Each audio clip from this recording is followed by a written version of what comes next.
So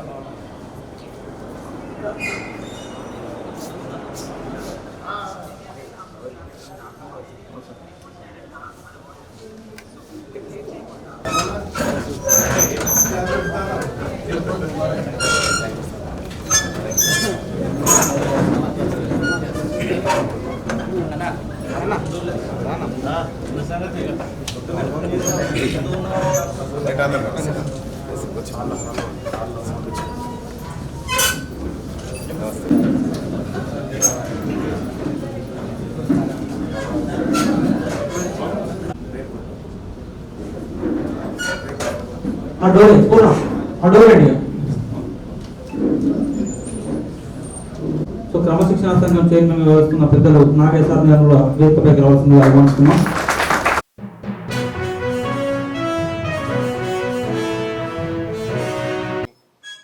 అలాగే ఈ సంఘం యొక్క క్రమశిక్షణ బాధ్యతలు చూస్తున్నటువంటి పెద్దలు గౌరవనీయులు నాగయ్య గారికి, అలాగే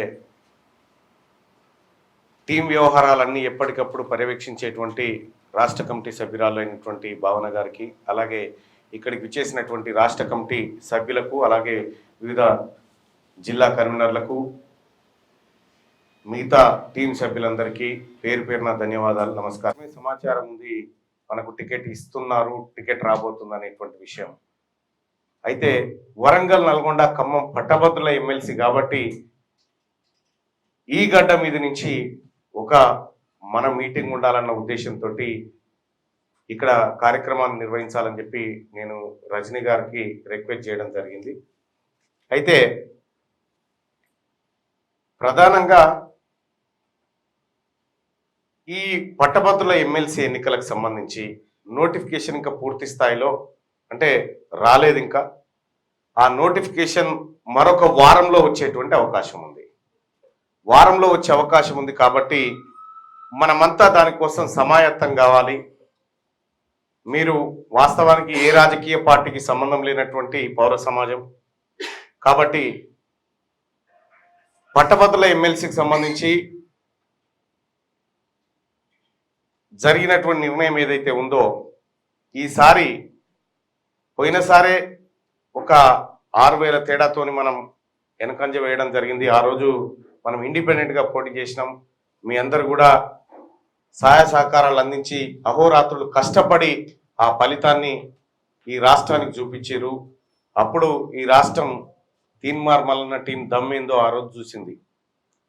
ఇవాళ మనకు తోడు ఓ రాజకీయ పార్టీ కూడా అండగా నిలబడ్డది.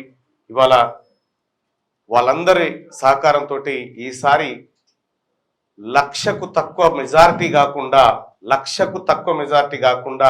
మన సత్తా చూపించాల్సినటువంటి అవసరం ఉంది. ఇప్పటికే ఎన్రోల్మెంట్ కార్యక్రమంలో చాలా మంది మిత్రులు పాల్గొన్నారు, చాలా మంది ఎక్కడికక్కడ కార్యక్రమాలు నిర్వహించారు. ఇప్పుడు కూడా ఆ ప్రక్రియ అయిపోయింది.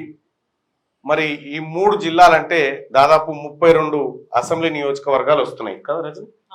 32 అసెంబ్లీ నియోజకవర్గాలు, 34 అసెంబ్లీ నియోజకవర్గాలు, 10, 12, 34 అసెంబ్లీ నియోజకవర్గాలు వస్తాయి దీని కింద. ఆ తర్వాత 5 ఎంపీలు వస్తాయి, 7 మంత్రులు. ఇవన్నీ కలిపితే ఒక పట్టభద్రుల ఎమ్మెల్సీ నియోజకవర్గం అవుతా ఉంది. కాబట్టి ఈ నియోజకవర్గానికి సంబంధించి ఈ పట్టభద్రుల ఎమ్మెల్సీ ఎన్నికకు సంబంధించి ఈ 32 నియోజకవర్గాలకు ఈ 34 నియోజకవర్గాలకు మీ సేవలు వినియోగించుకోవాలి అనేటువంటి ఉద్దేశంతో ఇక్కడ ఈ కార్యక్రమాన్ని నిర్వహించడం జరిగింది. 34 నియోజకవర్గాలకు ప్రత్యేకంగా టీంను కేటాయిస్తూ మీకు అక్కడ ఉన్నటువంటి లోకల్ టీంలను అటాచ్ చేస్తూ తద్వారా ఈ నెల రోజుల పాటు ఈ కార్యక్రమాన్ని మీ చేతుల మీదుగా నడిపించడం కోసమే ఇక్కడికి రావాలని చెప్పడం జరిగింది. అది ఎట్లా ఉంటుంది, విధి విధానాలు ఏందనేది మళ్ళీ మీకు రజనీ వివరిస్తాడు. ఏం పని చేయాలి, ఎట్లా చేయాలి, ఈ నెల రోజుల పాటు మనం ఏ కార్యక్రమాలు తీసుకోవాలనేది వాళ్ళు మీకు వివరిస్తారు. అయితే ఇంకొక విషయం ఏంటంటే మరి ఎండాకాలం విపరీతమైన ఎండలు కొడతా ఉన్నాయి. గ్రౌండ్లో వర్క్ చేయాలంటే కూడా కాస్త ఇబ్బంది అవుతుంది. అనుకున్నప్పుడు మనకి ఇంకో వేరే మార్గాలు ఉన్నాయి. ఆ మార్గాల ద్వారా కూడా మనం ఆ కార్యక్రమాలు నిర్వహించుకుంటాం. సపోజ్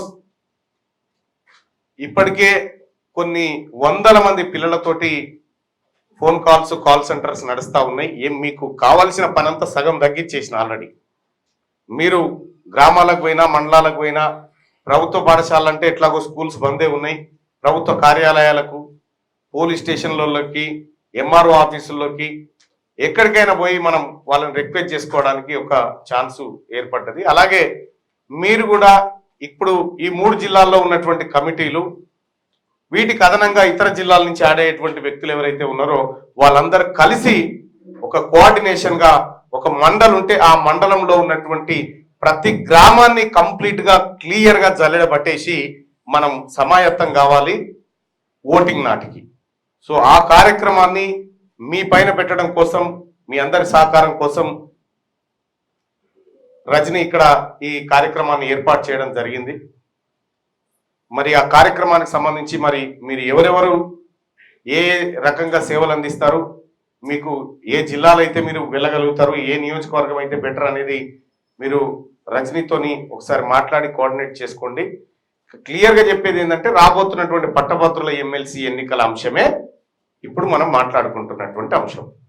ఈ ఎమ్మెల్సీ ఎన్నికలు అయిన తర్వాత